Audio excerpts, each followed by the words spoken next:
Olá, meu amigo e minha amiga, muito obrigado por vocês estarem aqui no nosso Portal do José, iniciando mais uma semana com esse nosso primeiro encontro de segunda-feira, já com muitos assuntos importantes e algumas situações muito graves que estão acontecendo aqui no nosso país, que foram reveladas ontem à noite no Fantástico e que eu irei repercutir aqui com vocês para ajudar a chamar a atenção sobre alguns aspectos. Bom, em primeiro lugar, a matéria, ela tratou desse crime, ou do conjunto de crimes que nós todos já sabemos que foram cometidos, foram consumados. O desvio de joias, de bens pertencentes ao Brasil, pela quadrilha que se hospedou no poder durante 4 anos. Bom, vou conversar com vocês sobre esses acontecimentos, trazer mais algumas informações que eu não estou vendo os veículos de comunicação trazerem, mas antes de mais nada quero convidar você que está chegando agora ao nosso portal e não nos conhecia para que você se inscreva aqui conosco. Você que é muito bem-vindo, muito bem-vinda. Cada inscrição ajuda a que mais pessoas conheçam o nosso portal. É muito importante também você compartilhar os nossos vídeos, mandar o seu comentário e não esquecer de dar o seu joinha. Se puder, participe das nossas conversas, das nossas atividades que eu sempre estabeleço aqui no nosso portal antes de entrarmos no ar, normalmente entre 5 horas, 5h30, e se inscreva também no nosso clube de membros, que é uma ferramenta adicional que o YouTube coloca à sua disposição para você ficar parceiro, você apoiar o seu canal, o seu portal predileto, tá bom? Então, vamos seguir em frente. Gente, antes de entrarmos aqui na matéria do Fantástico, quero trazer aqui alguns panos de fundo, né? Para a Polícia Federal, tática de Cid é desespero para salvar pai general. Celular privativo de Wassef assombra bolsonarismo. Do que a matéria está dizendo? O Cid está tentando desenhar uma espécie de confissão. Uma confissão totalmente imprestável, porque você confessar aquilo que já se sabe, enfim, não tem efeito nenhum.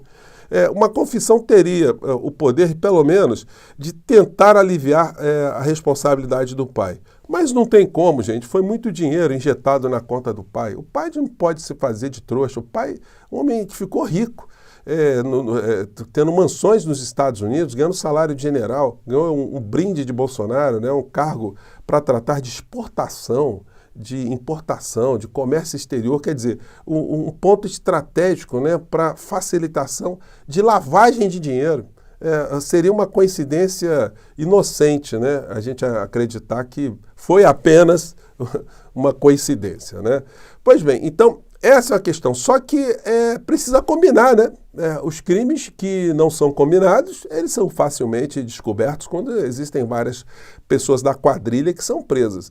E como o advogado de Bolsonaro teve os 4 celulares apreendidos, vejam o perfil do advogado de Bolsonaro. Bom, primeiro ele já era advogado de Flávio Bolsonaro, né? Protegeu Queiroz na sua casa, cobertou o Queiroz na sua casa. Esse cidadão tem 32 armas, ou seja, 12 fuzis. Um homem que tem contratos com o governo federal, teve vários negócios com o governo federal. Um homem que pega 300 mil reais para comprar um relógio para devolver para o erário público, enfim. E ele é surpreendido num shopping com um carro sem placa. Vejam o perfil da criatura, o carro sem placa numa vaga para pessoas portadoras de deficiência. Então, são os 4 telefones celulares dessa criatura que foram apreendidas e aí não existe mágica. Ele não foi parar nos Estados Unidos para recomprar um relógio, né? Vamos dizer assim, agora, dentro do direito penal, vamos ter que estudar novas modalidades, né, de comportamento. A gente vai ter que estudar uma coisa chamada desroubar, despeculatar um bem pertencente ao erário público, né? Como essas condutas não existem, o julgador não vai poder aliviar ninguém, né? Olha, o Bolsonaro desroubou o relógio. O Bolsonaro despeculatou o relógio. Não existe isso, gente. E a devolução do bem não extingue o crime, como muitas pessoas ainda podem acreditar. Mas vamos chamar atenção aqui para algumas questões na matéria do Fantástico. Foi exibida aqui, em dado momento, uma portaria feita pelo Michel Temer, a portaria número 59 de novembro de 2018, quando o Bolsonaro já estava já eleito, né, nessa época aqui, na eleição de 2018. E nessa portaria aqui, o Michel Temer visaria colocar como bens privativos de um presidente da República uma série de objetos. E lá embaixo ele coloca o seguinte: joias, semijoias e bijuteria. Obviamente, o espírito desse tipo de portaria foi classificar alguns bens, mas não bens de altíssimo valor, porque uma joia é uma coisa muito subjetiva, né? Você pode ter uma pequena joia, uma coisa que não tem um valor muito grande, mas é uma joia, e você pode ter ali um colar de 5 milhões de dólares, 5 milhões de reais, enfim. Então é uma coisa muito... Mas essa portaria, gente, ela não tem o poder de modificar a Constituição Federal e nem o direito penal, nem o Código Penal. Por que eu estou dizendo isso? Porque a Constituição Federal, no seu artigo 37, parágrafo 6º, diz que o administrador público ele é obrigado a reagir ou agir sempre dentro dos princípios da moralidade, da impessoalidade, da publicidade, da eficiência, enfim, são princípios constitucionais, sem falar no princípio da legalidade. Então, ele só pode fazer as coisas que estiver dentro desses princípios. Receber presentes vultuosos, para si, não obedece ao princípio nem da legalidade e nem da moralidade. E o Código Penal já diz que receber presentes é crime de corrupção passiva. E se os bens não foram recebidos pessoalmente, mas estão em poder da fazenda, do erário, do governo, e alguém desvia esses bens, vende esses bens, cometeu o crime de peculato. Então não tem escapatória. Ou cometeu o crime de corrupção passiva ou cometeu o crime de peculato. Uma portaria não pode anular nem o Código Penal, dizer que não é crime, e nem a Constituição Federal. Seria como, por exemplo, uma prefeitura de alguma cidade dizer que tráfico de drogas no seu município, diante da portaria, não é crime. Você pode traficar, você pode cometer, por exemplo, abusos sexuais, enfim. A portaria teria esse poder de revogar o ordenamento jurídico maior. Então, gente, é coisa muito básica, né? A matéria não esclareceu isso para as pessoas de uma maneira bem clara, né? E lá pelas tantas veio o momento bombástico aqui que eu quero compartilhar com vocês, que foi um trecho da entrevista do advogado do Mauro Cid, preocupado aí no português claro, né, com queima de arquivo mesmo, dele e da família. É disso que se trata. Vamos acompanhar aqui. Dólares. Só o Rolex foi avaliado pela Polícia Federal em 75 mil dólares. O dinheiro foi depositado na conta do pai do coronel, o general da reserva Mauro Lourena Cid, lá nos Estados Unidos, e enviado... General, não dá para o senhor dizer, eu não sabia... Eu sou um tolinho que estou aqui nos Estados Unidos. Eu não sabia que isso era coisa feia, né? Não dá, general. Em parcelas para o Brasil. O Cid realmente vendeu esse relógio e colocou o dinheiro, trouxe o dinheiro, mandou o dinheiro parceladamente. E esse dinheiro, conforme chegava aqui no Brasil, como é que era distribuído? O dinheiro foi mandado parceladamente, hein, seu Cid? O senhor declarou cada entrada de 10 mil dólares ou era parcelado justamente em valores inferiores para não ser rastreado ali para não serem rastreados pelo fisco, né, pelo COAF? Distribuído para quem era entregue? Ele retirou esse dinheiro, não sei se ele retirou tudo, se ele retirou cada vez que chegava, como fazia, retirou o dinheiro. E destinou a quem de direito, que era a família presidencial, era o presidente, uma primeira-dama, parece que foi para o presidente. E o seu... Acho muito engraçado, o doutor advogado, aí dizer assim, aí ele entregou para quem de direito. Direito da onde, doutor cara pálida? Me desculpe, né? Entregou para quem de direito? Não tem direito nenhum. Ele entregou para quem de errado, né? De errado para ficar com as coisas. Bom, sigamos aqui. O cliente está disposto a contar isso para a polícia ou já o fez? Ele não falou com ninguém, falará quando eu agendar alguma coisa. Então, evidentemente que ele precisa ser assegurado. É uma coisa perigosa, ele sabe. Opa. Olha, gente, que situação grave, né?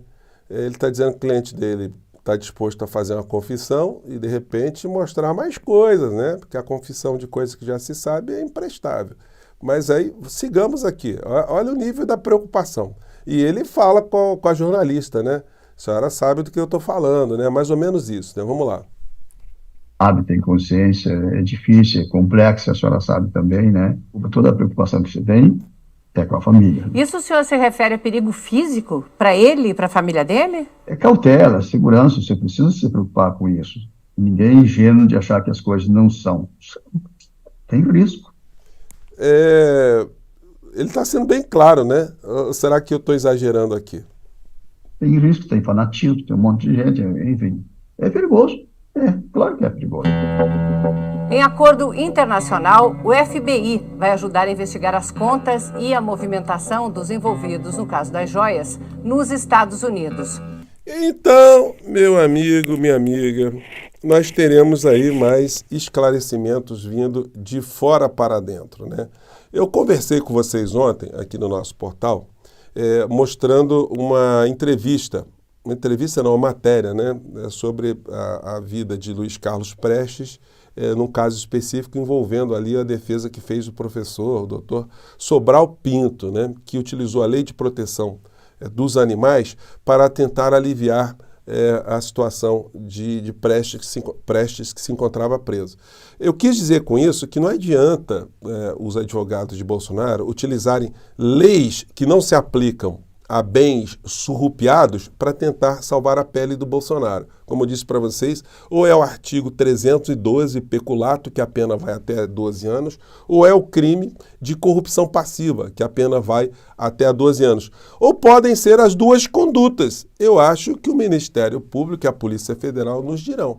Porque uma das defesas que está se tentando fazer para Bolsonaro é que havia uma portaria, a portaria que eu digo para vocês que é ilegal, que é absolutamente inconstitucional, já de plano, né? Uma portaria da Secretaria da Presidência da República não pode revogar nem o Código Penal, nem a Constituição Federal. Mas eles advogam, dizem o seguinte, não, mas o Bolsonaro ele publicou uma portaria revogando a do Temer, que dizia que podia ficar com joias. Portanto, não podia, em hipótese nenhuma, ficar com joia alguma.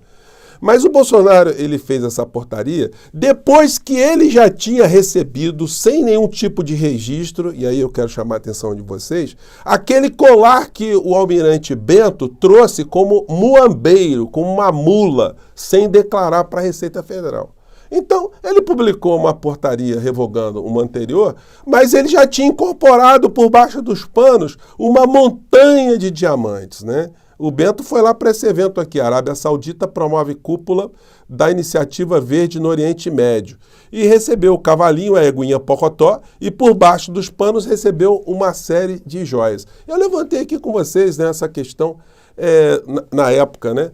Por que que, dentre tantos chefes de Estado que estavam nesse encontro, só o Bolsonaro recebeu uma montanha de joias? Porque tinha lá representantes do governo americano, inglês, russo, chinês, Paquistão, as potências do mundo estavam representadas ali. Só o Bolsonaro recebeu essa montanha de diamantes? Mas que coisa, hein? E aí a matéria do Carta Capital nos dá conta aqui que isso pode estar, inclusive, acobertando uma tentativa dos sauditas de trazer o Brasil para participar da OPEP no meio da crise do petróleo que estava já se estabelecendo no mundo em função da pandemia aqui no nosso país. Gente, tem muita coisa aqui que eu quero conversar com vocês, mas eu vou deixar aqui para o nosso encontro mais tarde, né?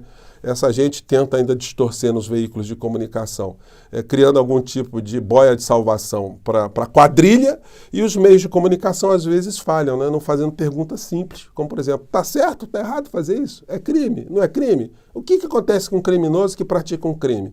Simples assim, basta convidar algumas pessoas aqui do meio para darem as suas opiniões jurídicas. Ou será que alguém vai se expor para dizer alguma coisa absolutamente contrária à lei e se desmoralizar para defender um criminoso? Essa é a questão. Gente, eu fico por aqui. Olho vivo, porque agora nós subimos de patamar na esfera criminal dessas pessoas. Está se falando agora em queima de arquivo. E a ameaça, né?